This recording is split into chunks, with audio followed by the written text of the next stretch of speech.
Hey Scott, it's time for another score show. Really? What kind of themeless, tuneless, empty, boring, lifeless, athematic, amelodic dreck are we listening to this time?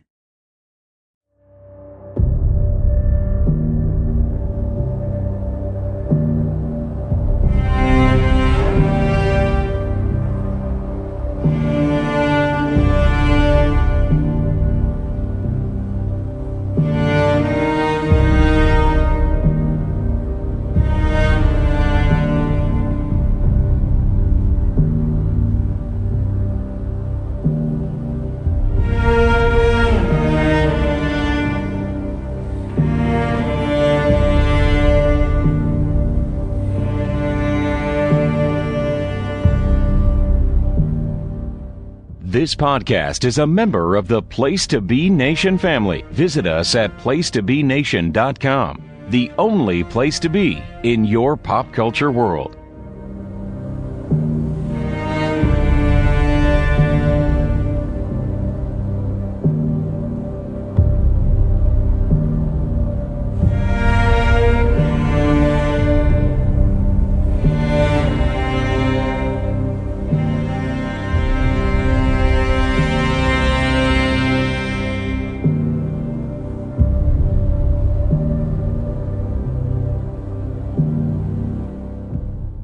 Hello listeners, and welcome to the Glenn Butler Podcast Hour Spectacular. I am Glenn Butler, and as we shamble forth into an uncertain future, we do so because while podcasting is a choice, podcasting is also a promise. And we here at the Glenn Butler Podcast Hour Spectacular have made a solemn oath to our listener that every ding-dang year, we will listen to the scores that the Academy of Motion Picture Arts and Sciences nominates for the Best Original Score Award and discuss the music or other content contained within. And so we move forth into the nominees for the Best Original Score of the year 2019. Thankfully, I am not doing this alone. I am accompanied, as always, by my brother, Mr. Scott Butler. Scott, in honor of the highlight track, really the breakout single of the first score we're going to talk about from 2019, have you ever done a bathroom dance? Usually by the time I'm actually in the bathroom, I can stop doing that dance. The first score we're talking about today is, of course, Joker by Hildur Guðnadóttir.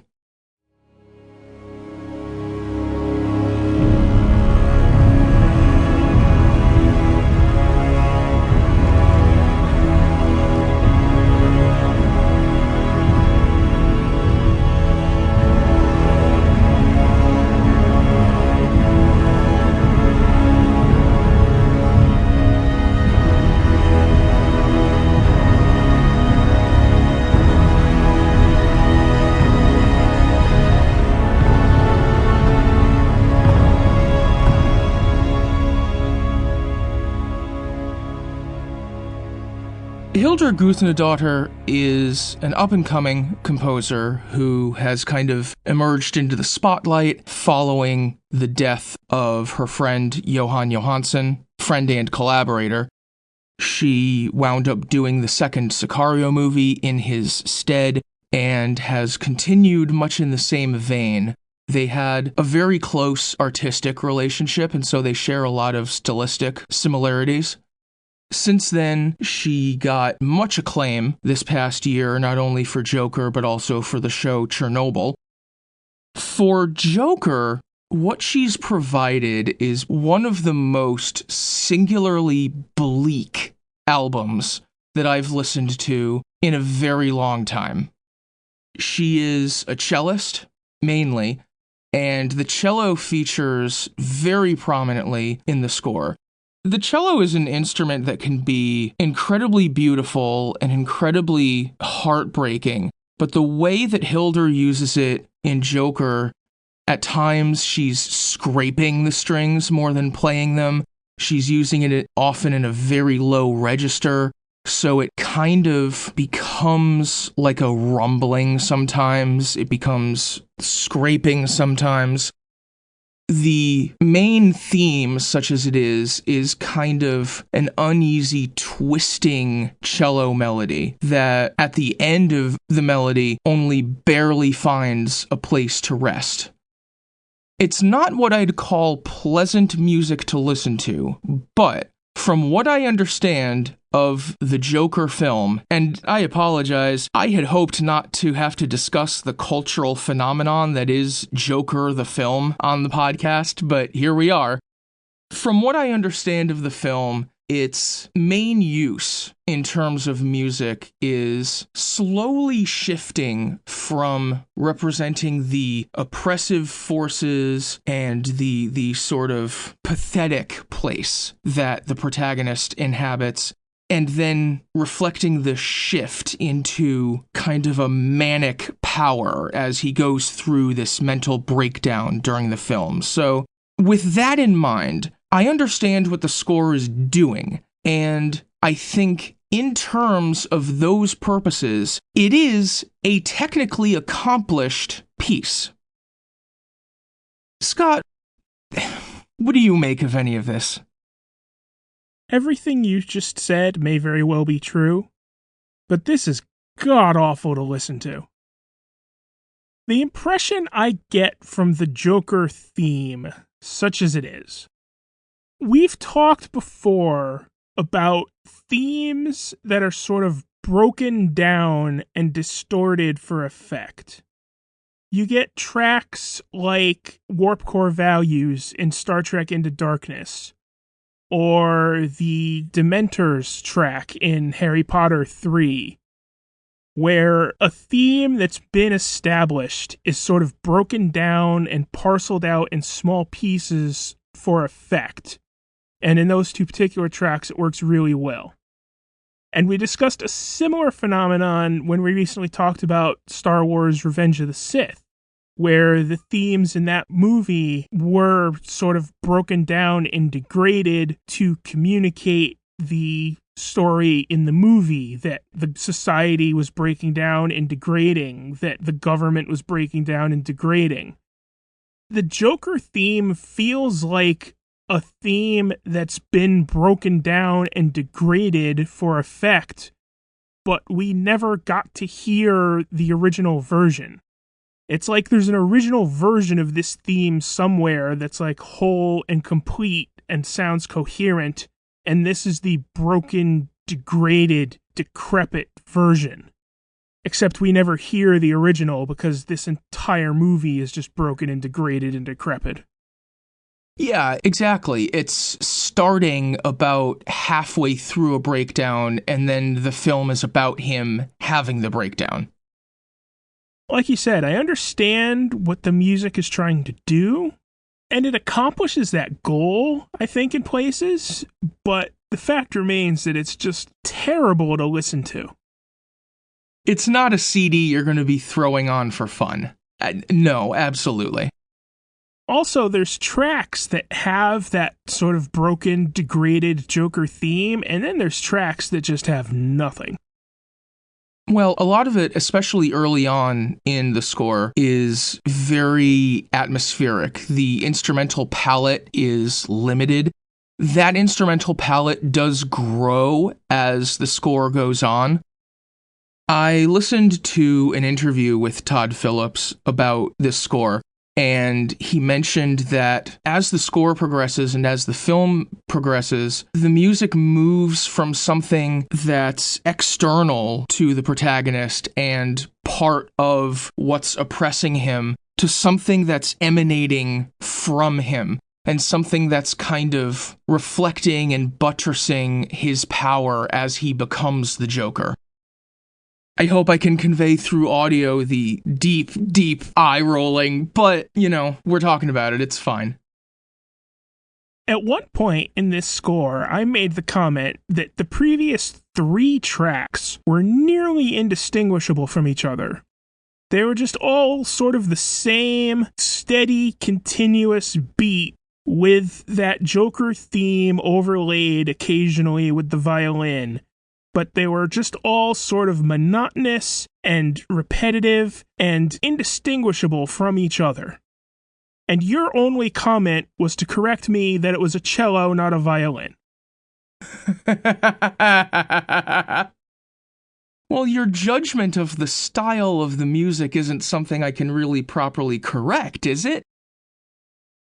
I think if you take it exclusively on its own terms, in terms of the style of storytelling in the film that it's supporting, and in terms of the rather limited range of emotions that it's conveying, I think, especially as I listened to it a couple of times and it started to sink in, perhaps to the detriment of my mental health, it really is doing a lot of what it sets out to do.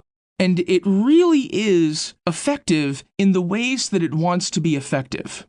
On the level of entertaining music to listen to, there's this duality that we have whenever we talk about film music in terms of the purposes that it serves. The main purpose that it serves, obviously, is to be a part of the film or TV show or whatever, that sort of format music is in. But when we buy an album, when we queue something up on YouTube or buy some music just to listen to, that's sort of a different purpose. The reason that I fell so in love with film music in the first place is because it is often so much more nakedly emotional and broadly emotional and has to express a broad range of emotions to one degree or another than many other kinds of music. And that is something that I find compelling. And that is, on a basic level, what I'm looking for. Even aside from, themes to glom onto and the sort of intellectualization that you can get on the manipulations and the uses and the contexts for themes that we've talked about extensively in our last many episodes, what I'm looking for on a basic level is an expression of emotion that is compelling. And in terms of the emotions that this music is seeking to express, I think it's accomplishing that.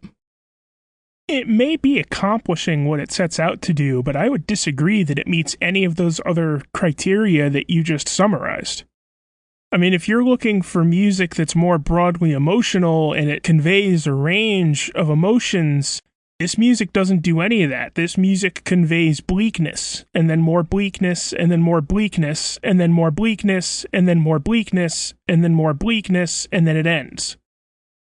Well, one of the things that I love about the score genre is the broadness of it in terms of all of the different scores for various media that you can find that express different emotions and express emotions in different ways. And so I think there's room for pieces that are zeroing in on one emotion or a narrower range of emotions. You find that broadness in all sorts of different places within the genre, if not necessarily within each particular score. I'm not sure I have a lot more to say about this score. I found it, for the most part, bleak and monotonous and boring and empty in places. Which, as I said, may be exactly what the movie is going for, but it does not make for a compelling listening experience. Yes, of course. Well, purely as a listening experience, it's not a pleasant thing. I was very surprised the second and a half time that I listened to the album when I found myself thinking of the score from The Omen, which, in terms of melody and in terms of emotional variety, is obviously like a universe away. But one of the things that I found most interesting about that score was the idea that I heard some years ago that one of the functions of the score in The Omen is to act as sort of the personification of evil and the personification of the demonic influence that the character of Damien in that film can't really exert himself because he's a small child. And so whenever there's a gruesome, horrific death of some sort happening on screen and the score is throwing, chaotic choir at you and the orchestra buttressing all of it, it's kind of acting as the force that's making that happen. It's almost diegetic music to kind of aggressively support that in the film.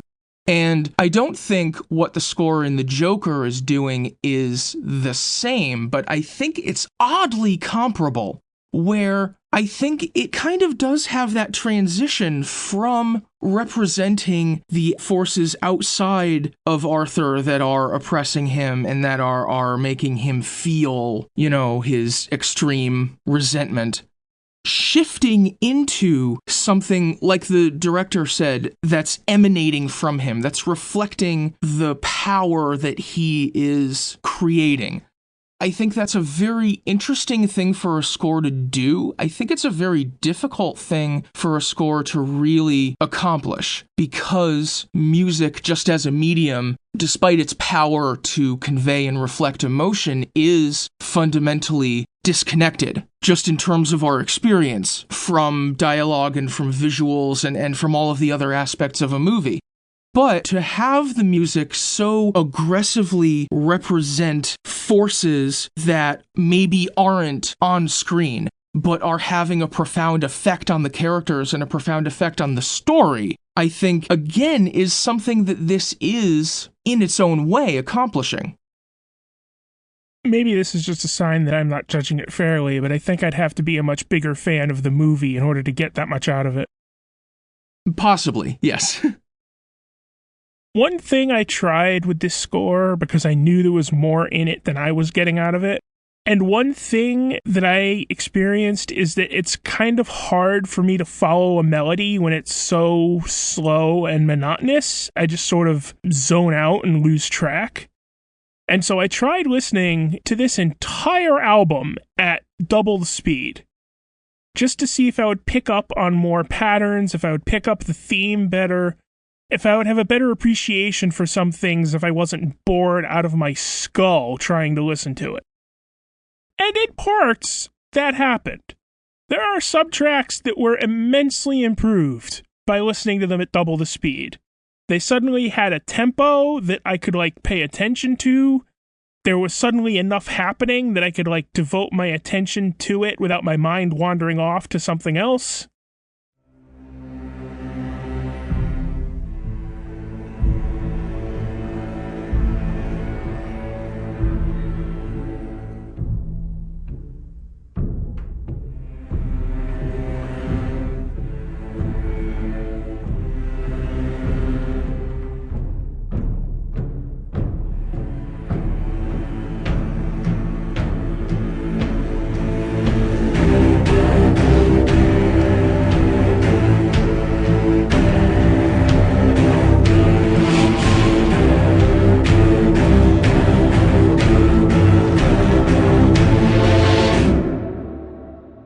The main takeaways I got, though, was that there was only one track on this entire album that actually sounded fast, even at double the speed. And there were still several tracks that sounded like empty nothingness, even at double the speed. Even at double the speed, some of these tracks are still a long, hard slog. And that's really something, considering that there aren't a lot of tracks on this album that are longer than 2 minutes. Yeah, that's another thing that we're going to talk about with a couple of the nominees. At least 2 of the movies nominated have very short scores. The album, at least for Joker, is about half an hour long, which, because of the difficulties that we've discussed with this score, I think fits it just fine. Let's move on, actually, to the other very short score that's nominated this year, Marriage Story by Randy Newman.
This is a pretty interesting project for Randy Newman to be doing at this point in his career. It's been kind of a long time since he's done that many dramas, when mostly he's been doing animated films, family films.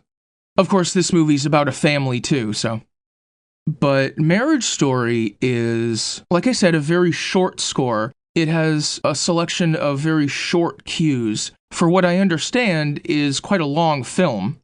And from things that I've read and from the music itself, the music is, unlike Joker, which is playing into all of the emotions of the film, Randy Newman's music is playing in direct contrast to a lot of the emotions of the film. The film is essentially about the dissolution of a marriage, and Newman's score is overridingly pleasant, tuneful, cheerful much of the time.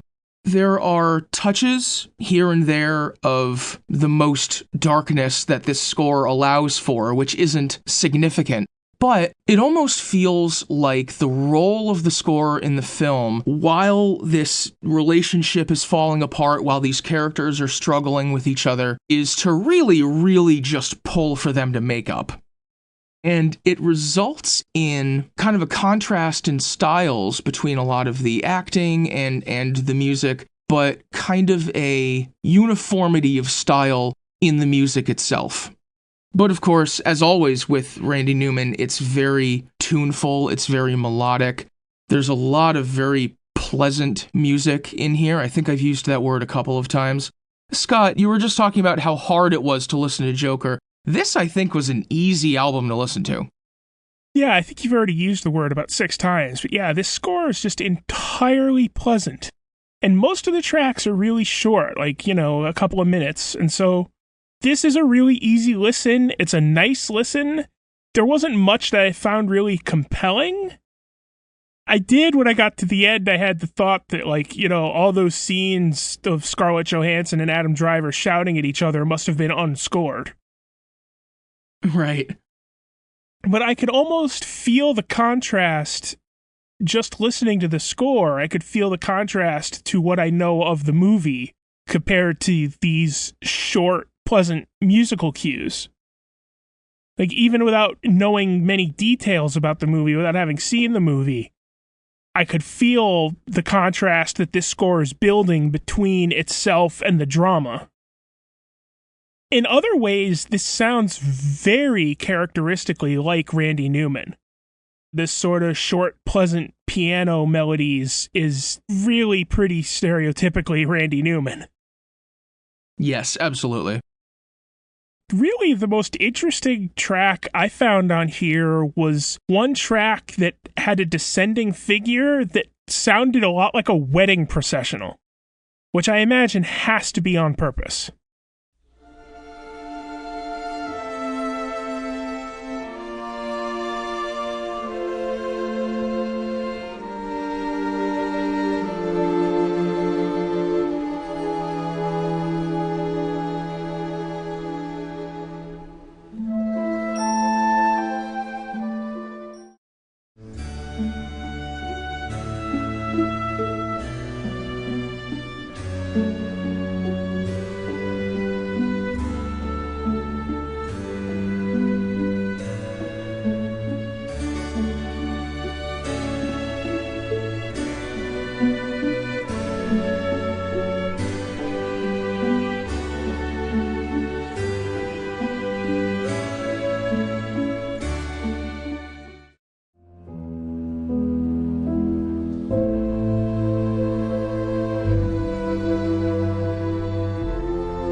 And I thought that was a really interesting technique to sort of throw in the middle there.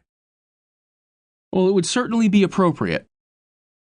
Yeah, but for the most part, this score on its own doesn't really do anything other than being sort of mildly pleasant. It's really the contrast between this score and the drama happening in the movie where this score is really doing its work. Like, there are scores where you can listen to the score and the score basically tells you the story of the movie. We just reviewed several scores of that type last month. This score doesn't do that. This score is sort of explicitly contrasting itself to the movie rather than telling the movie itself. Right. It has a very different relationship to the storytelling, I think. And it's not that it's divorced from the storytelling, it's that it's sort of making its own point with the contrast. Right, and I have seen different reviewers have very different reactions to that. James Southall at moviewave.net, who is pretty much the last film music reviewer that I still read, a lot of them either stopped or became unpleasant, is in love with the methodology in this score.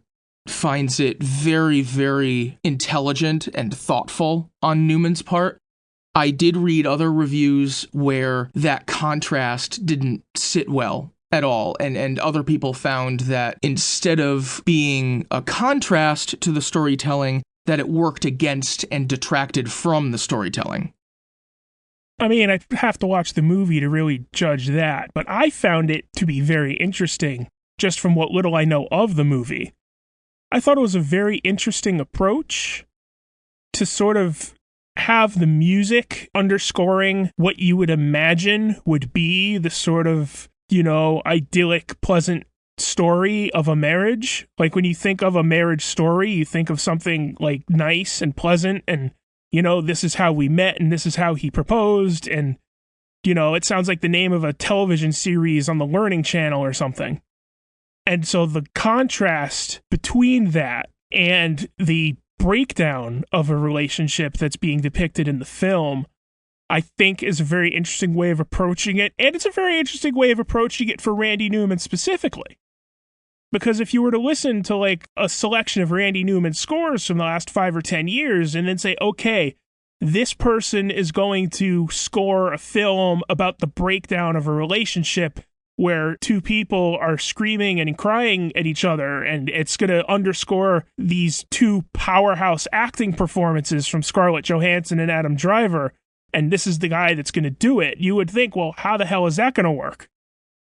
But the way to do it is because the Randy Newman style fits perfectly your idea of what a marriage story would be, rather than the breakdown of a marriage that this movie is depicting.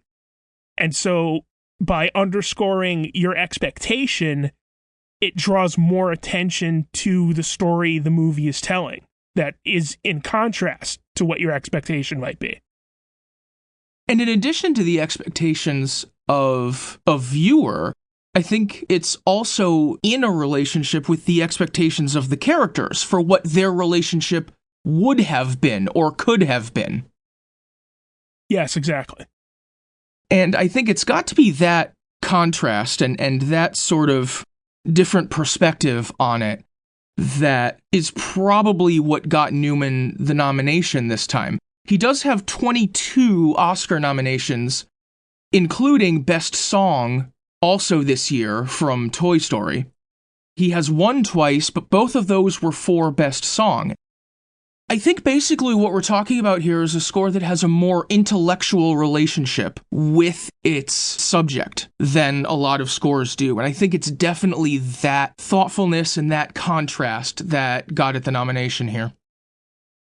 Well, that was the most interesting thing I found about the score, because like I said, just as a bare listen out of context, it doesn't really do anything more than being mildly pleasant.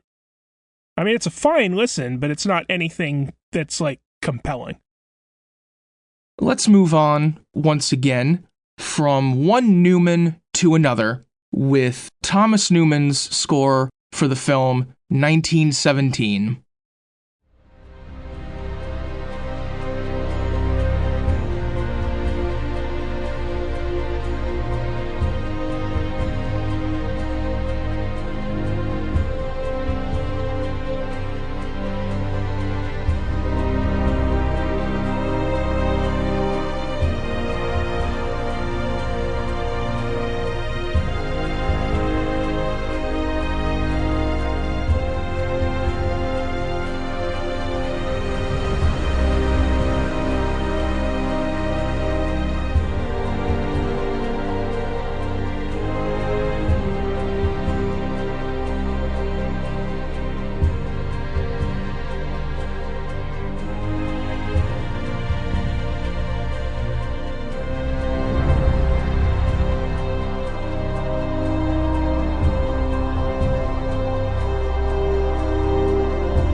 This is Thomas Newman's 15th Oscar nomination. He has not yet won.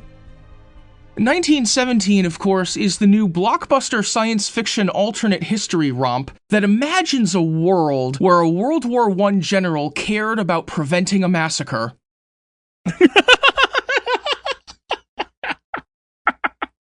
This has nothing to do with the score, but can I just say that struck me watching the trailer for this movie, where the general is like, you need to get this message through, or else we could lose 1,600 men.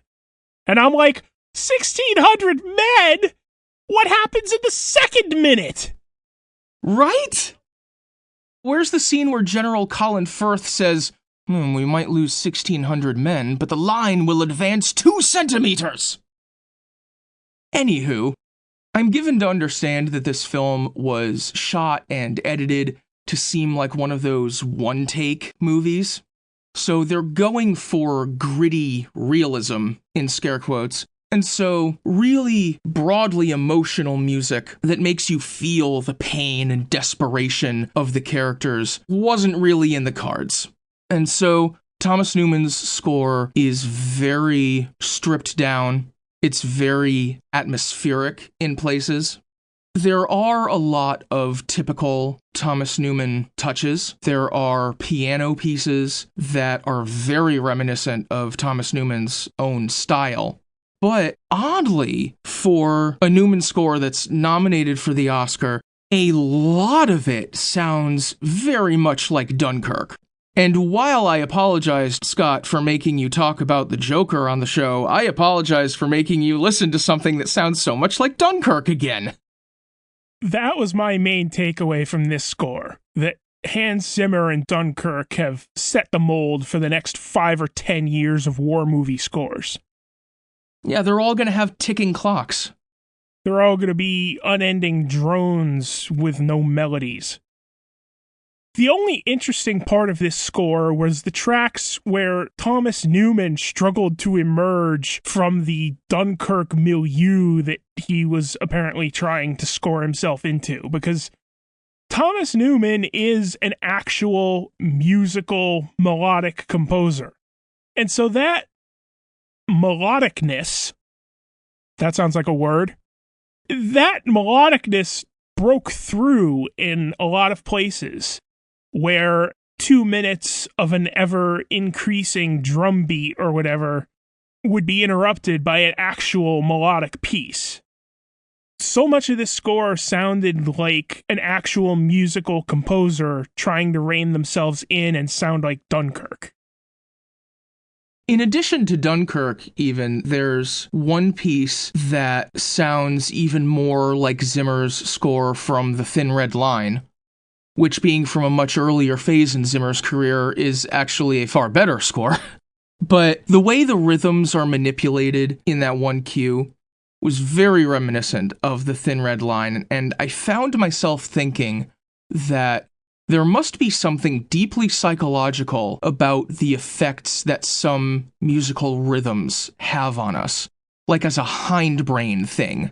Because in terms of compositional complexity, there's a rhythm, there are escalating progressions in the background, but just because of the construction of it and the psychological effects that it has, it creates a momentum. So I can say that much for parts of the score. In terms of bare rhythms trying to create drama, trying to create tension, it definitely creates tension. Yeah, but it doesn't do anything else. Like, we talked about this with the Star Wars scores, where, there were parts of that score that told you this character is being incredibly naive, and they are really in over their head, and something is about to happen to drive that point home to them. The score told you about the story and what was happening and what to expect and how to experience the visuals and the plot. Scores like this do literally none of that. The most complicated message that this score ever can convey is, be excited, be tense, be bored. Well, it's hitting some very basic psychological buttons. when it goes into the more fast-paced material, the effect is just danger, danger, danger, danger. And so in that way, it's really quite simple. And besides that, I am a little surprised, even though it's Thomas Newman and he gets nominated all the time, I am a little surprised to see something this temp-tracked to hell get into one of the 5 slots for the awards. I guess surprised isn't the right word to use anymore. I'm dismayed whenever anything this devoid of musical content earns a nomination. But I've been complaining about that literally since we started doing these Oscar shows. Well, okay. This is our 5th annual Oscar preview, so, welcome to the Glenn Butler Podcast Hour Spectacular. Can we go back to talking about 2016 scores? 2016 was a good year for scores. No, I'm afraid I must force you to talk about another 2019 score. But in the name of alternating tones, this is another one that is very pleasant, very charming. Let's talk about Little Women by Alexandre Desplat.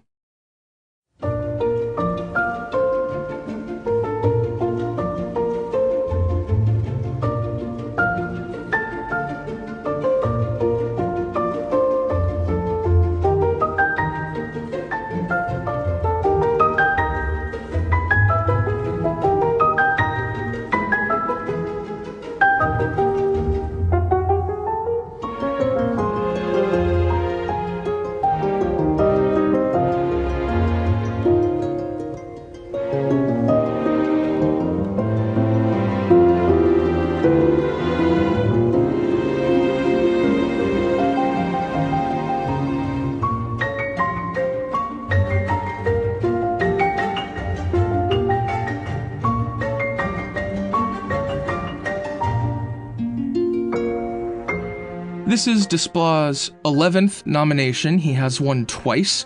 And Little Women, as a film, as a subject matter, and as a score, is precisely right in the middle of his wheelhouse. The historical drama has been his bread and butter for the most part, at least in films in the US that he's done. And the musical content is exactly what you'd expect from Desplat. It doesn't have the strong central thematic backbone that, Scott, I know you're looking for. It's more of a series of set pieces with some shared material that kind of moves through, but it's all a little more breezy. It's, as I said, charming, melodic, energetic. It has a fantastic energy. It's not something that I think will stay with me for a very long time, but again, it's an easy album to listen to. It's an easy score to understand and appreciate because it has that energy, because it has that melodic bass, because it has a lot of the things that makes music easy to listen to for me.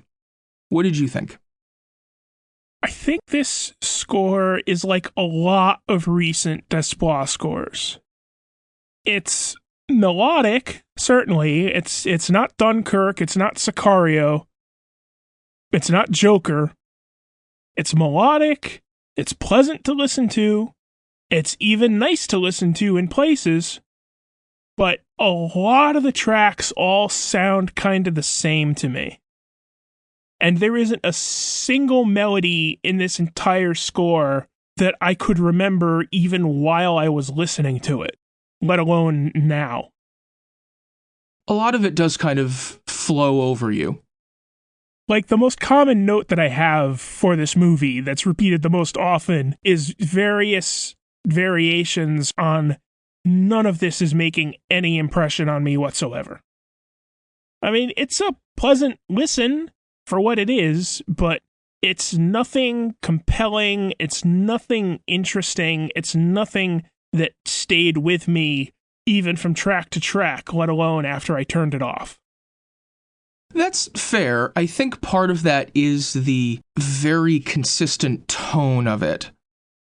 There are a couple of pieces that are a little more downbeat and a couple of pieces that are a little more upbeat, but for the most part, it is very consistently sprightly and energetic, which again is very pleasant, but in terms of contrasts within the music doesn't build a lot of flow points. I did enjoy the fact that I made a note about the piece Telegram from this film, that it's very similar in parts to some of Desplat's work from The Tree of Life, which is one of the few Desplat albums that I find really compelling and that I've revisited in its entirety many times since I first heard it. And your note for that piece was, parts of this track almost sound like they have a memorable melody. So maybe we're coming at this slightly differently. I was going to talk about this later, but it's entirely possible my standards are too high right now because we just got done reviewing all the Star Wars scores.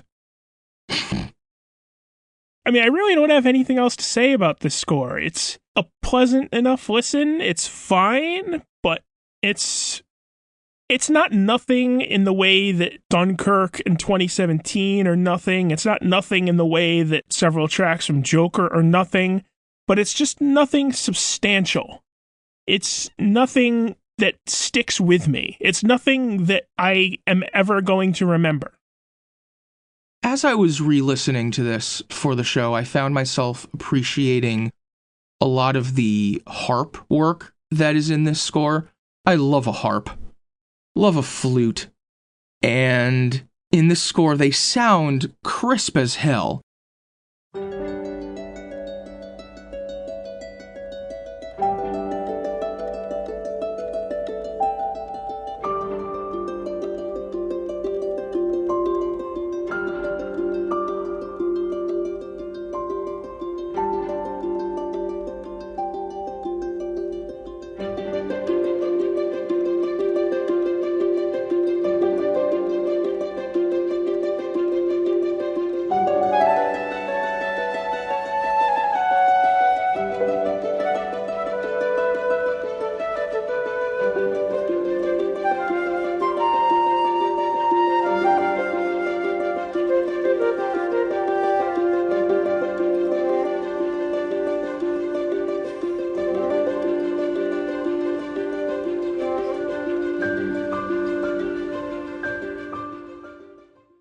And there are a lot of highlight pieces for some of those instruments, but overall, I think this score is, in terms of quality, definitely on the high end of your prototypical Desplat score, but it is still absolutely your prototypical Desplat score, and so does kind of lose something in terms of uniqueness and memorability. Yeah, for me, the high point of Desplat recently was still The Shape of Water, because at least that had a memorable melody. It had a main theme that stuck with you. It was never really developed or varied much. It was repeated nearly verbatim in several tracks, but at least it was a memorable melody from that score. I don't find anything in this Little Women score that is memorable in that way. That's fair. It did also strike me listening to this to prepare for the show right after listening to Joker again that so much of this score is just gentle and nice, which are things that music can be sometimes. Yeah, if I had to compare it to anything, it sort of reminds me of the non-thematic parts of Bill Conti's North and South score. Interesting. Like the early parts of that, where, everything is just sort of like pleasant and happy and innocuous, before they get to the part with the war, and not any of the parts with that main theme, but it has that same sort of feel of just sort of pleasant filler material.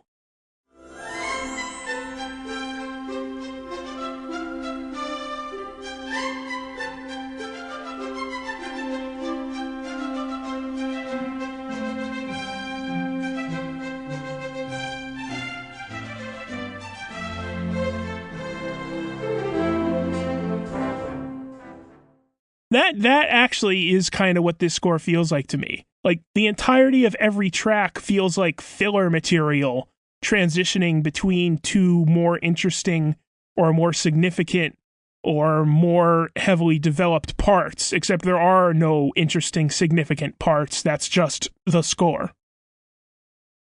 On that note, let's move on to our final nominee, a score that I think we know pretty well by now.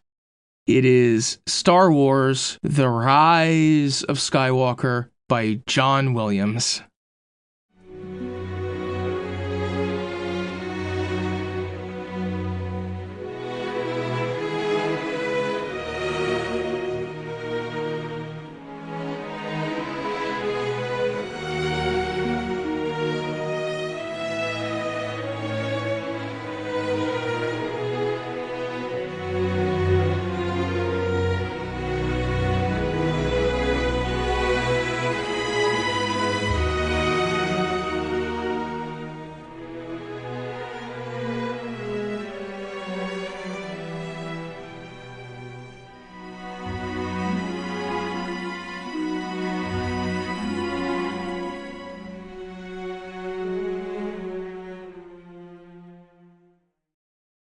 I didn't have a chance to listen to this one, so you're going to have to take over the review. Well, there's a lot of scraping, grinding cello, again, and yet all of it sounds so happy in such contrast to what's going on screen. This is, of course, the 52nd nomination for Mr. John Williams, breaking his own record for the most nominations for a living person. I believe Walt Disney had 59. Williams has won 5 Oscars out of those 52 nominations. The last time he won was in 1993 for Schindler's List. Since then, he's just been kind of the Oscar nominee emeritus, especially in the past several years when he gets nominated anytime he reveals himself from his semi-retirement to actually do a film. And so, especially after his last 2 Star Wars scores were nominated, it was a fait accompli that this would be yet another nomination. We, of course, discussed this score extensively on our previous episode, so I'm not sure really what else there is to say about the music itself and its role in the film. I think the only things that are kind of new to talk about are the sort of meta-level politics of nomination, politics of Academy voting, and that sort of thing. Obviously, it was going to get nominated. The question now is whether it'll win. And Williams always has a chance to win, because he's John Williams and everyone loves him. And also, as this is his last Star Wars score, I think a lot of people would view it as kind of a Lifetime Achievement Award, at least until he actually retires and they give him the actual Lifetime Achievement Award. I think if Williams won the Oscar for this score and didn't win for The Force Awakens, that would be a fucking crime. And it would really be all the proof you need that they award this Oscar based 0% on the quality of the scores being judged. I'm not saying it won't happen. I'm just saying that if Force Awakens didn't win and this thing did, that would be, again, up to meta-level considerations. When they nominated The Force Awakens, it was up against Ennio Morricone getting his second Lifetime Achievement Award. So, that being said, as we kind of wrap up our look at the current nominees, which one do you think should win, and which one do you think will win? I went into this, and the first thing I said is, okay, I know the winner isn't The Rise of the Skywalker. The best score of the year was not the 9th best Star Wars score. And then I listened to the other scores, and fuck me, I think Rise of the Skywalker might be my favorite. They're just all so empty. In different ways, I acknowledge, but all of them can be described as empty. In different ways, in different tracks. I mean, we've talked about The Rise of the Skywalker already.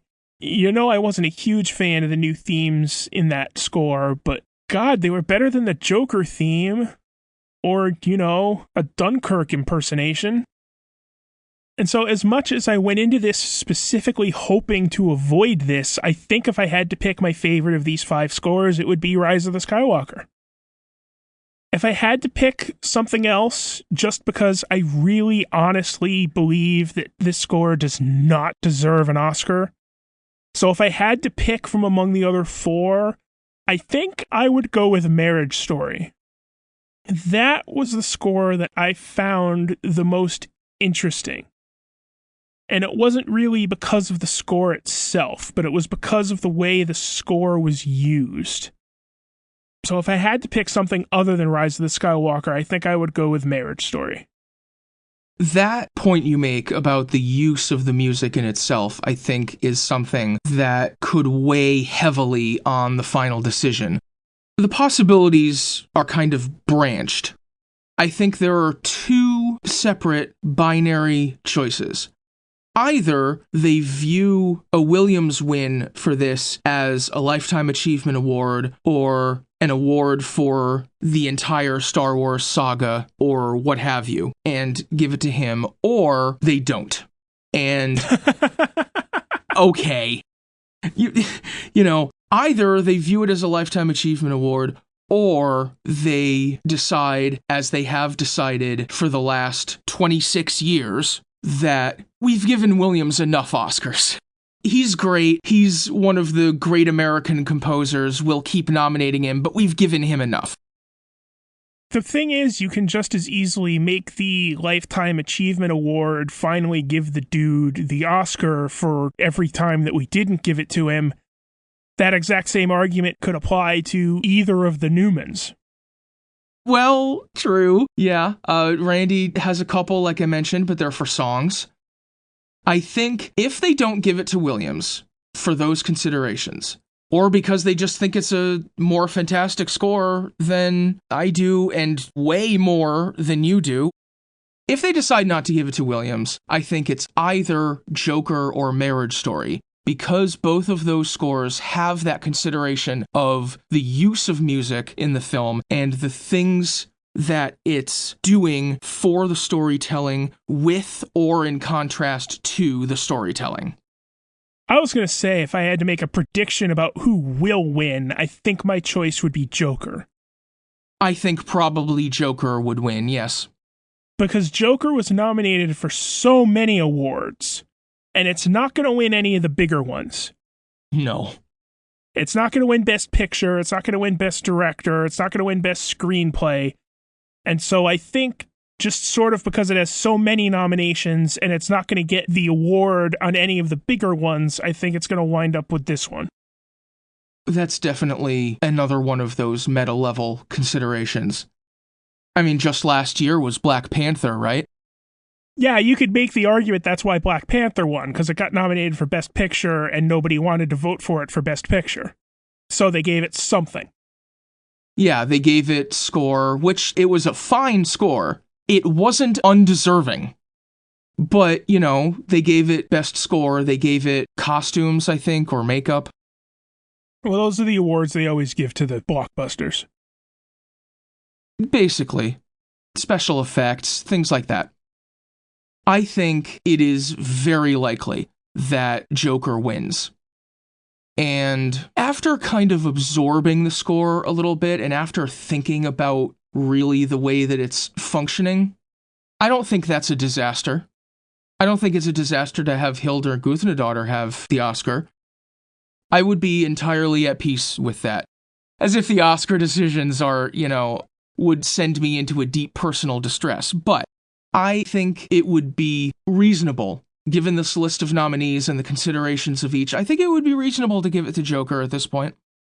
And 3 weeks ago, before they announced nominees and we started really digging into these things, I did not think I would be sitting here saying that. But here we are. This is my life and these are my choices. I don't think it would be a disaster if Joker won. I just think it would be a really strong statement that nothing I enjoy about film scores is anything anyone is interested in. Well, seems that way sometimes, doesn't it? Like, I should just go back to listening to Star Wars and Superman and the Giacchino Star Trek scores and all those 2016 scores I was talking about earlier. I should just go back and listen to them and stop trying to find enjoyment in modern-day Oscar nominees, because I'm not going to find it. Given the broad sensibilities of the Oscars, I think that's likely. But in the spirit of trying to find other things that we enjoy more in 2019 in film scores, after a quick break, we will have our now traditional whirlwind tour of other things in 2019 scores that we liked. That's coming right after this.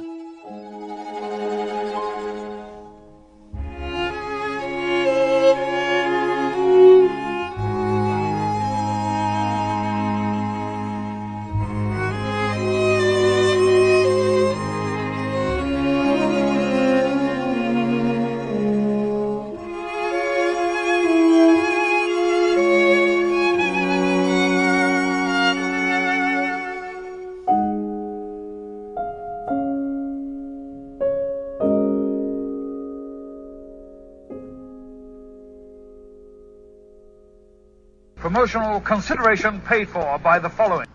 Place to Be Nation's JT Rosero and Chad Campbell here. We want to let you know that we have over 24 podcasts available on iTunes, Stitcher, Google Play, and PlaceToBeNation.com. We now offer them to you on 2 great feeds.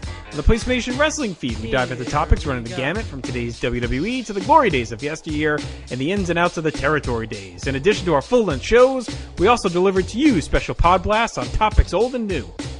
The Place to Be Nation Pop feed is a veritable treasure trove of great content, offering tremendous shows covering the land of movies, television, life, comics, and sports, brought to you by the most knowledgeable and insightful folks in the podcast world. You can find all of these current shows, plus archives of our previous podcasts over the past 8 years as well, by subscribing to our feeds on iTunes.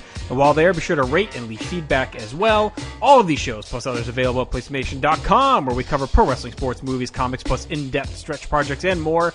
Be sure to support our site by using www.placetobenation.com/Amazon while doing your online shopping. And be sure to join us at our forum at bigelow34.proboards.com for all sorts of wrestling, sports, and pop culture discussion each and every day, where you can make your voice heard.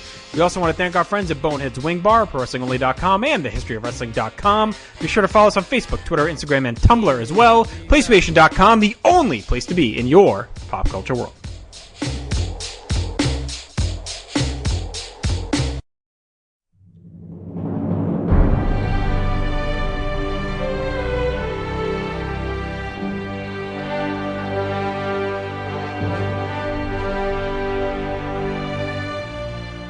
We have plenty of great content for you on our 2 podcast feeds here at Place to Be Nation. The Place to Be Nation pop feed includes The Hard Traveling Fanboys, the longest-running weekly episodic comic podcast in all of Place to Be Nation, featuring the talents of Greg Phillips and Nick Duke. DC 4U, an in-depth look at the world of DC Comics with Russell Sellers and Todd Weber. Marvel Age, where Nick Duke, Tim Capel, Russell Sellers, and Todd Weber are going through the history of Marvel Comics. Laugh In Theater, a live-watch comedy movie podcast hosted by Andy Atherton.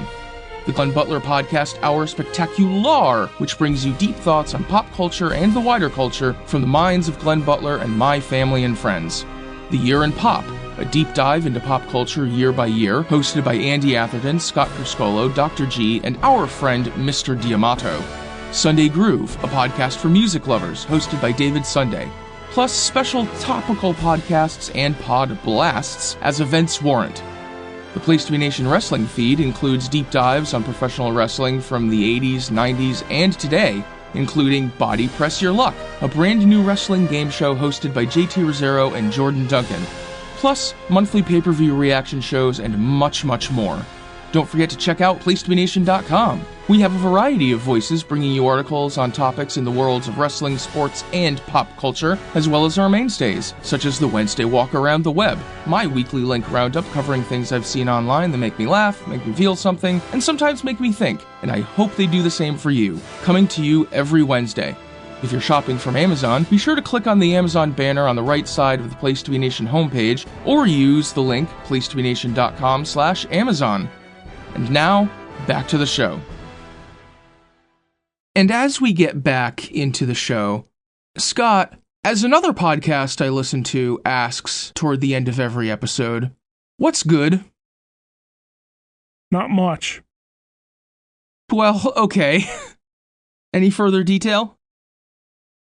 We do this thing every year now, where because the Oscar nominees are such a pile of shit, we go through and talk about other scores from the year that we enjoyed. Other things that are worth taking note of, other scores that you should seek out because, they're good or interesting or whatever. And this year, there's just nothing.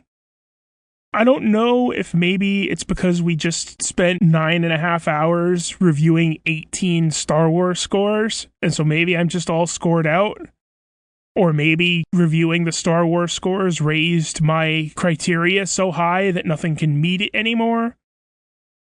I listened to dozens of 2019 scores looking for other good stuff. And in all of that, I found one score that I actually genuinely enjoyed from beginning to end. Not just had a good theme or had a good track, but one score that I actually would call good. One score that sort of filled the role of the throne room march at the end of Revenge of the Sith, or the Star Wars main title thrown into the end credits of Rise of the Skywalker.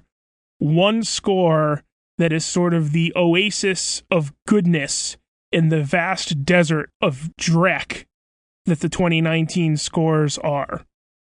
One score that restored my faith in film scores as a genre. And that score is Spider-Man Far From Home by Michael Giacchino.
Of course, it's the Giacchino score. I am me. Yes. I say this honestly, and not just, trying to be controversial or trying to have a hot take or whatever, but it was honestly a revelation when I got to this score, because I listened to a bunch of 2019 scores. When we do this show now, there's so much more stuff to listen to because we're not just talking about the nominees. And it's not like 2016 where I just happened to have seen a half dozen movies that all had really great scores that I could talk about extemporaneously. And so I go searching through each year's scores. Composers that I liked their earlier work, listen to whatever they did in this year. That's how I stumble upon things like Brian Tyler's Power Rangers score. Or, year-end lists that other people make that list out interesting scores, and then I check them out to see if they actually are interesting to me. That's how I stumble upon things like Daniel Pemberton's King Arthur Legend of the Sword. None of that worked for me this year. It was just a whole vast sea of nothing until I got to the Spider-Man Far From Home score, which was, as I said, revelatory in its thematic, melodic focus, which shouldn't make it stand out. That should be the base standard of any score, but it makes it stand out. It makes it head and shoulders above anything else I've heard from 2019. Giacchino brings back the Spider-Man theme that he originally wrote for Spider-Man Homecoming. There's a new theme for Mysterio. There's a new pseudo-Avengers theme for the pseudo-SHIELD people that Spider-Man meets with in the movie. There's a love theme, which isn't used a lot, but it's pretty interesting. And it just all hangs together so well. There's not huge swaths of this score that I would call empty. There's not huge swaths of this score that I would call eminently forgettable. None of the themes that Giacchino uses fall out of my head as soon as the track is over. None of the tracks make me think of other better scores that I wish I was listening to instead, the way that all of the 2019 nominees and a lot of the other 2019 scores make me feel. It's just such a good, solid, theme-focused melodic score, which compared to the rest of the 2019 output, puts it head and shoulders above anything else I've heard from this year. It is a very good score. In terms of these Giacchino Spider-Man scores, I just love the energy that he brings to it. Spider-Man, as a character, actually, through multiple composers, has almost always had very good music. I didn't see any of the Amazing Spider-Man movies, but the Danny Elfman Spider-Man scores were really good. The first Amazing Spider-Man was scored by James Horner, and the theme from that is interesting because it's a James Horner Spider-Man theme. Especially James Horner late in his career, when the only Hollywood blockbusters that he did that late in his career were for directors that he knew and wanted to work with. You know, the only blockbusters he was doing that late in his career were that Spider-Man and, like, Avatar. So the themes from the Giacchino Spider-Man scores, I think, are great. I think the Mysterio theme from Far From Home is a fantastic addition. It's memorable, it's distinctive. It has that synth backbeat that really sets it apart from the other elements of the score, because Giacchino scores, especially these big franchise scores, are very, very orchestral. Very, very acoustic-based. So that was a very distinctive element. The great thing about the Mysterio theme is it works equally well in the beginning of the movie when he's a hero and later in the story when we find out he's the villain. Exactly. It has elements of both in a way that give it an ambiguity, but not so much ambiguity that it tips the scales before or after the plot twist. The way that it's used and the way that it's orchestrated at various points in the film really help it have one connotation or the other, that the base melody gives it the malleability to fit. One of the things that I really, really loved about the Far From Home score, just one little tiny piece, was at the end of the film when Peter is swinging around with MJ. The main Spider-Man theme that he wrote for Homecoming has two settings. It has what I call the kid Spider-Man setting and the hero Spider-Man setting that have very different orchestrations, very different tempos, and very different moods to fit the different aspects of the character and the different roles that he plays in his life. And at the end of the movie, they play the hero version with the cadence and the tempo of the kid version.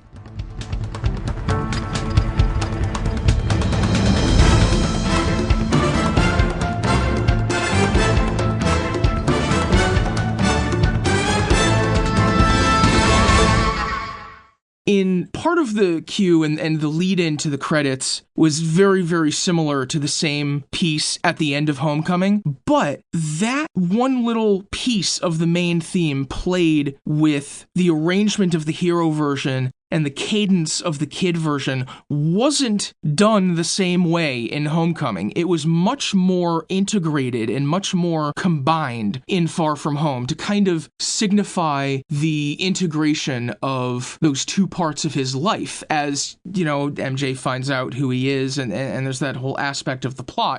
what he's doing throughout the movie is trying to figure out how to be both a kid and Spider-Man. And that one little, it only lasts a few seconds, but I found it so subtle and so appropriate for that point in the story. I was just floored by that little moment. You see the kind of storytelling you can do with your score when your score has melodies? Sure. Yeah, like I said, I struggled to find 2019 scores that I found really interesting or compelling or really all that enjoyable. And Spider-Man Far From Home was really the one. I mean, obviously I haven't heard every 2019 score, so there might be others out there, but of the ones I've listened to, this is the one. I will admit that I have not made as much time to listen to as broad a range of scores as I once did before I discovered podcasts mostly. But I do try to listen to a fair number before we do this show, certainly. And there are other scores from 2019 that I think had their highlights. There are some where there are themes and a handful of pieces that I really, truly like. I'm going to pick up on what you just said. There are other scores that have highlights. Well, yeah, that you hit on that a minute ago, yeah. There's a lot of scores where, like, track 1 had a really interesting theme, and it was almost completely absent from the next 25 tracks. That seemed to happen repeatedly in my perusal of 2019 scores. Or there'd be a really interesting theme in like track 1 or 2, and then it would vanish until track 20, and everything in between would just be generic action-y filler. That does seem to happen. It was very frustrating to me. There were scores that I wanted to like, and there just wasn't enough there to like. I do want to just mention a few highlights while we're here. There are a couple of scores by Bear McCreary, who I mentioned in a previous episode, that I appreciated. His score for The Professor and the Madman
which is a movie that I probably would have been excited to see because it's based on a book that I really liked and never thought would ever be a movie, if only the 2 stars weren't so contemptible.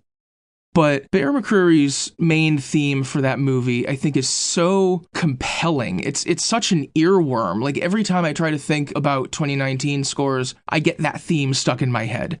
It's beguiling almost.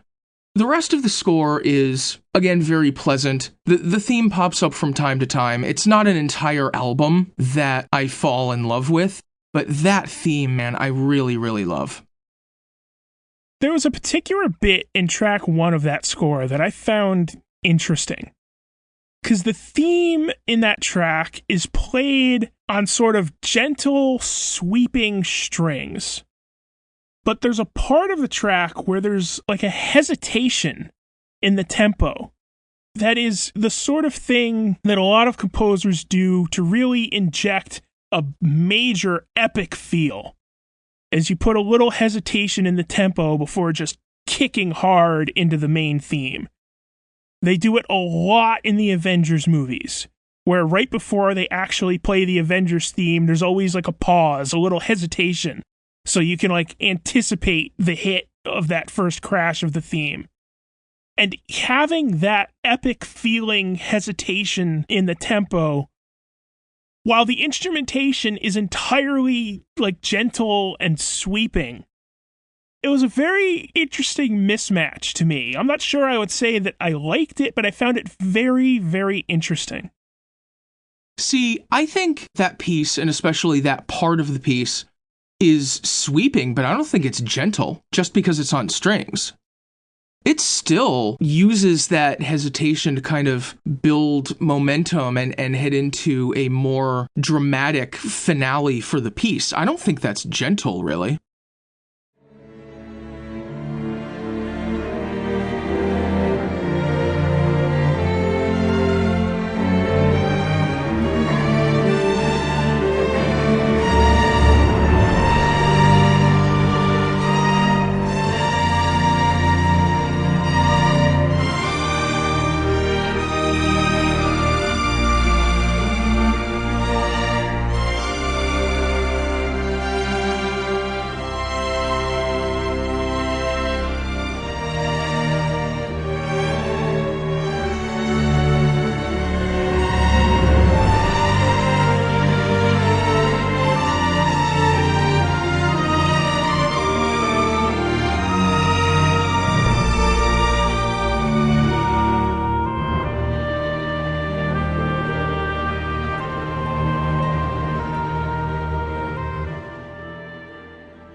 I mean, you can do an epic feeling score on strings. You don't have to have the brass section to feel epic.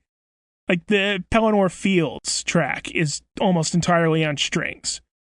This doesn't feel like that. This is, maybe gentle is a too extreme of a word, but this is not a hard-hitting track. This is not an epic feeling track. This is sweeping strings. But that hesitation tempo feels like something that should be in a track that is epic. Like I said, it was a very interesting contrast to me. Unfortunately, like a lot of 2019 scores, I had a lot of trouble finding that theme in the rest of the score.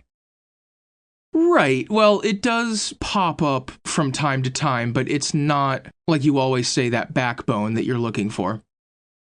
Another Bear McCreary score, which is a very, very different score that I just want to mention briefly, is Godzilla King of the Monsters.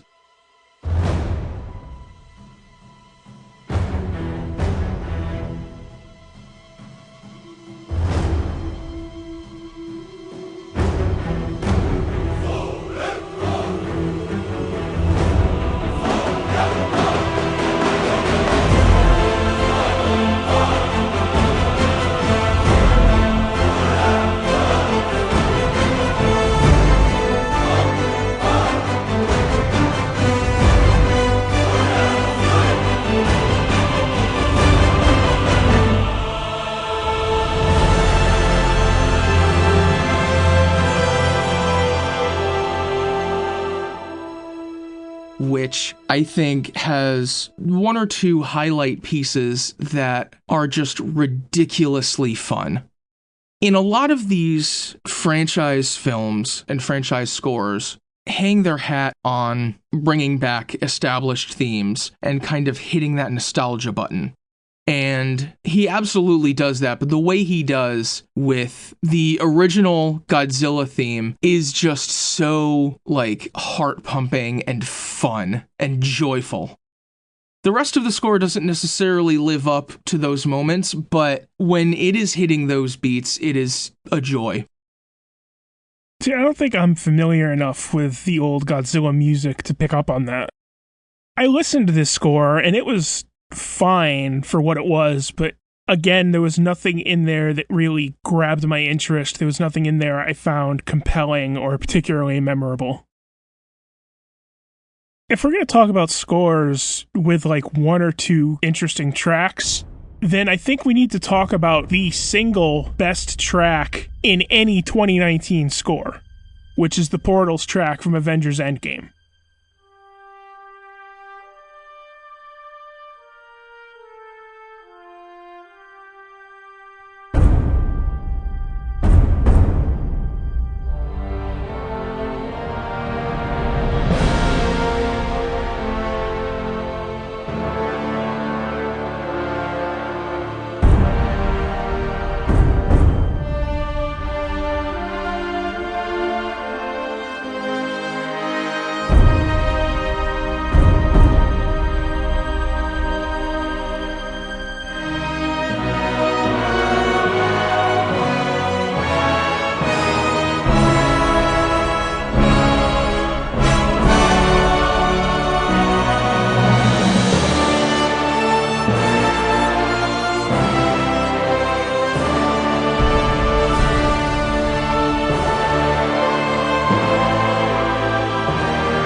talked before about the problems in a lot of these Marvel movie scores, and Avengers Endgame has a lot of those very same problems, because there's 35 tracks on this score album, and there are like 3 to 5 of them that are any good. The vast majority of the score is just sort of generic, action-y filler material, like the vast majority of most Marvel movies. But the material in the opening, when Tony Stark and Nebula are stranded on the spaceship, that's then reprised for the Tony Stark funeral scene, that is some really, really good stuff. And the Portals track, when all of the rest of the heroes show up at the battle, like I said, that's probably the single best track of any score from 2019. And if the rest of the score was as good as those handful of tracks, this would be right up there with like Star Wars and Superman. Unfortunately, the other 30-odd tracks are not. That Portals track really is amazing. Part of what I found so amazing about that Portals track is the context in which it appears. I had gotten the impression, or I had decided over the last several years, that Alan Silvestri, at this point in his career, and at this point in his development as an artist, is the person that you get for the heavy emotional sequences. And we see that in the other tracks you mentioned, the beginning of Endgame and the funeral at the end. You see it at the end of Infinity War when everything is going to hell for everyone. That he's the person that you get for the heartbreaking string passages and the really deeply emotional pieces that are supposed to just hit you in the gut. But his action material at this point in Infinity War and even Captain America and some of the other scores that he's done this century has been a little more generic action-y stuff, has been a little more lacking, especially for the dude who did Back to the Future, and even things like Volcano is, an odd highlight, I think, for him, and some other things through the 90s and maybe early 2000s. So that was the impression that I had gotten through Captain America and Infinity War, through his Avengers mood. So when that Portals track hit, that floored me. First, because of its quality and its context in the film. I talk about eucatastrophe a lot, and maybe not everyone has heard that word a lot before, or at least before they listened to my podcast. Maybe a lot of people haven't watched the Lord of the Rings Extended Edition DVD extras as many times as I did in earlier times in my life. The eucatastrophe is basically the opposite of catastrophe. A catastrophe is a sudden turn from good to bad. The eucatastrophe is the sudden turn from bad to good. They talk about it in the Lord of the Rings extras because it was a concept that Tolkien used when talking about the story of the Lord of the Rings, especially the arrivals of various armies at the battles to suddenly turn the tide, the eucatastrophe at Mount Doom when the ring is destroyed, spoilers. And the Portals scene is, for the Avengers franchise and for the whole series, such a fantastic eucatastrophic turn. And it is scored perfectly. The Avengers theme that Silvestri wrote for the first Avengers film, I didn't think was much of anything when I first heard it. It seemed like it was mainly just like a fanfare that got repeated a few times and they called it a theme. Yeah, I liked it a lot for what it was, but yeah, I would call it more of a fanfare than a theme, in that I think it would be very difficult to build a longer, 3 or 4 or 5 minute piece around that Avengers theme. It is more of a fanfare or a flourish on the end rather than a theme that you can build a longer piece around. And yet, over time and through repetition, to the extent that it's been repeated and to the extent that it's been used since then in the further films, over time, it's amassed a totemic importance. it's amassed the heft that it didn't have originally, for me at least. I mean, you could say your frequent point in these shows is about the uses of melodies and the uses of consistent themes that you go back to and add to and make variations on to really enhance their importance over time, over the hour or two of a score and over the course of years in terms of these franchises. And even while so many of the scores in the MCU have been so disappointing, although that has improved markedly in the last several years, even while many of the scores were disappointing, they kept that theme to one extent or another and kept using it and kept emphasizing its importance so that when it hits in that portals scene, it is so epic and I don't want to say joyful because it's not a joyful scene, it's a tense scene, but at the same time, part of the eucatastrophe is relieving that tension. And so I think even the fanfare-like nature of it works to its advantage there too, because throughout the second half of that cue, as a fanfare, it keeps repeating and building and building and building as our heroes get stronger, as more allies arrive, as the theme fully hits when they start running toward their enemies. It becomes not just a fanfare, but such an important fanfare and such a good fanfare and such an emotional fanfare that I think you're right. It's absolutely the best piece of the year. It's the best individual piece probably in a long time. I would actually disagree with you a little bit there, because the actual Avengers theme part of the track is actually not my favorite part of the track. I prefer the theme that they use in like the first several minutes when everyone is actually arriving and the army is building. That Portals theme that they use before they kick into the Avengers theme at the end of the track is, I think, a better, more interesting part, and I would call it joyful. I would call that scene joyful, as you said, it looks like all is lost, and then the eucatastrophe hits. And instead of one man against an army, now it's 5. Now there's more heroes. Now there's the Wakandan army. Now there's another army. Now there's spaceships coming through. All of the heroes that we lost in the last movie are back. I would call that a very joyful scene in that our heroes, A, lot of our heroes are back, and B, the heroes that are here that we thought were about to be lost now have a fighting chance. I would call that entire build-up joyful. And then it kicks into the previously established Avengers theme as they charge, where the theme sort of serves as like an echo of the war cry that the characters call out as they begin to charge the enemy. In terms of what you said about it being the best track in a long time, I had actually been thinking about that lately, because it is so obviously the best track from 2019. As I think back to like what other tracks would I compare it to, like over and above the best track of 2019, like it's the best track since, I think I would have to go back to Warp Core Values from Star Trek Into Darkness in 2013. And before that, the last greatest track before that might be the previously mentioned Charge of the Pelennor Fields from 2003. In terms of individual tracks and individual pieces that I really, truly love, there's, Rey's theme from The Force Awakens, we've talked to death already. There are pieces by Michael Giacchino from the Star Trek films and from John Carter, which is possibly his very best score.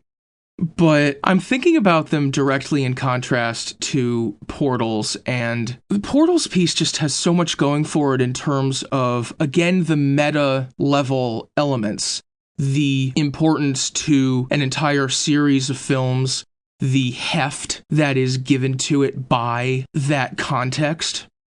There are Giacchino pieces from the first JJ Star Trek movie that I think have some of that contextual element of kind of reestablishing the franchise and kind of reestablishing the joy of it. That was one of the jobs that he did there.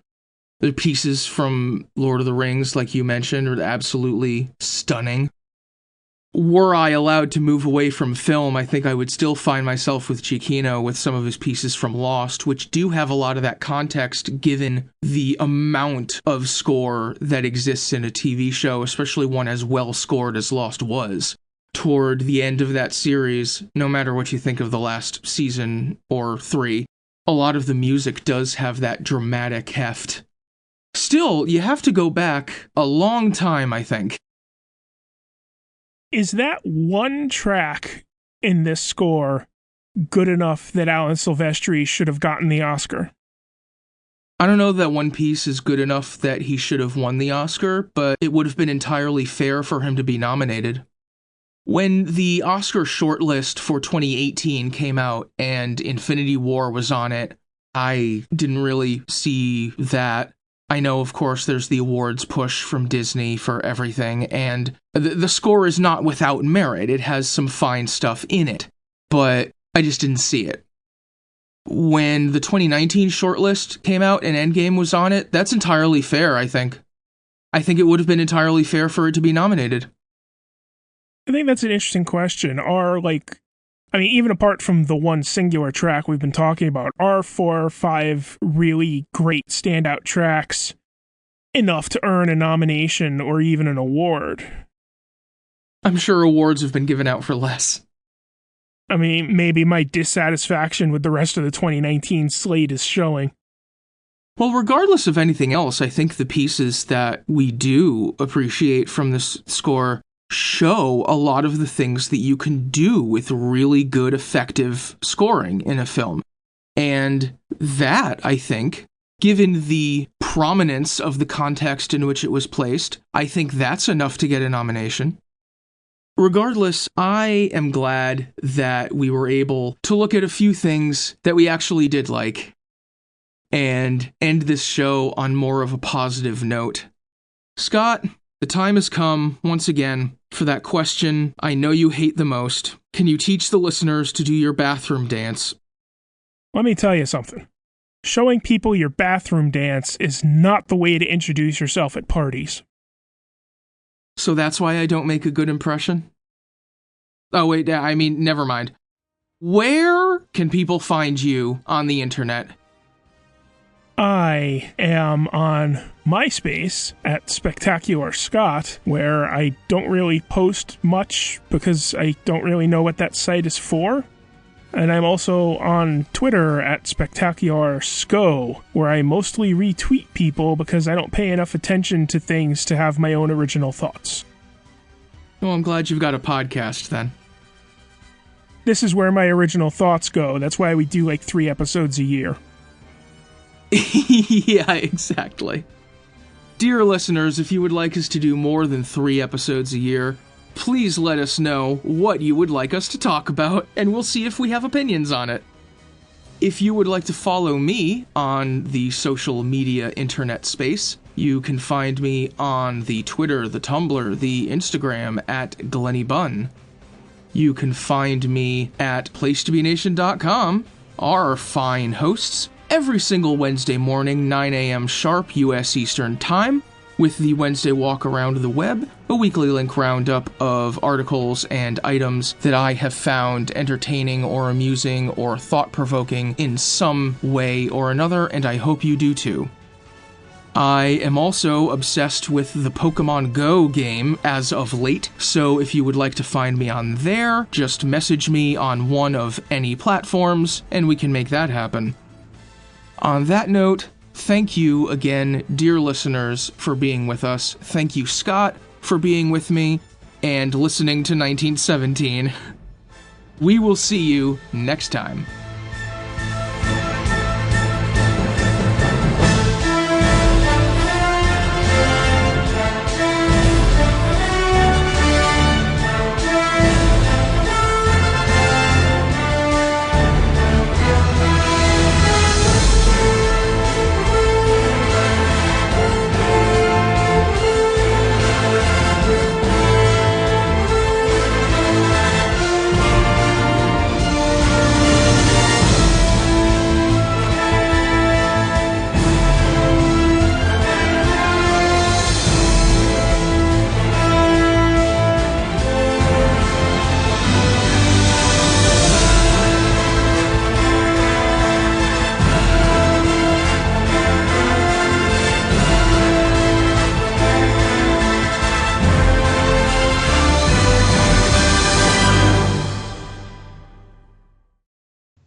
this anymore. I'm gonna go do a bathroom dance.